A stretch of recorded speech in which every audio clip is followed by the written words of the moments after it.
Well, so Maimah, I'm so excited to say that you are a breast cancer survivor. You're coming up on your 10-year mark.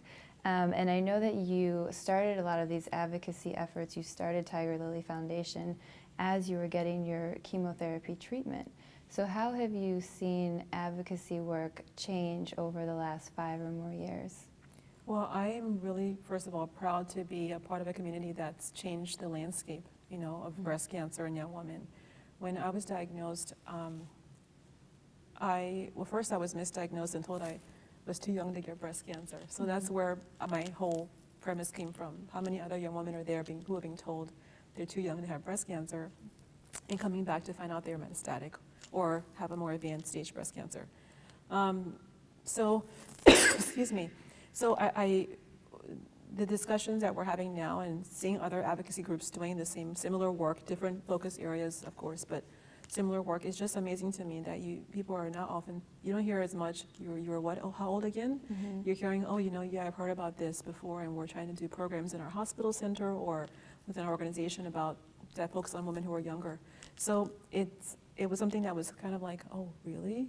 And I was like, really? Yeah, I've heard, and we have programs. So it's just, it's an exciting time for me to be able to say that I've been alive 10 extra years to use my voice, to use my life and breath and heartbeats to make a difference, because I never thought I would be an advocate.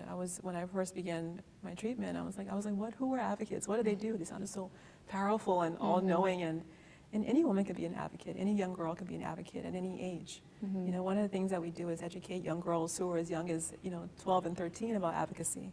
So we have an annual event on the Hill, which we engage young girls from the age of 12 to 15 years old and above, to let them know that any woman who has a voice does have a voice and can use that voice to change the world.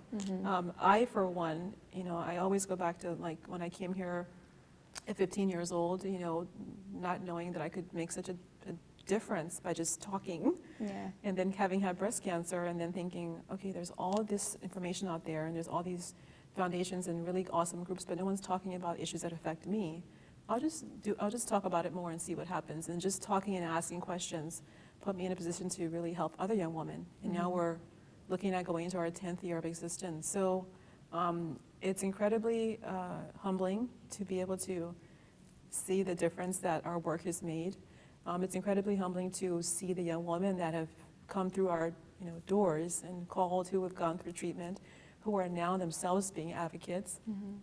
And it's exciting to look back and see that some of the things that we've done are going to enable people to live longer, healthier, happier lives, and we're going to be able to change as a collective, all of us, and change and save people's lives. So I love that my life can make a difference and be used to serve the community.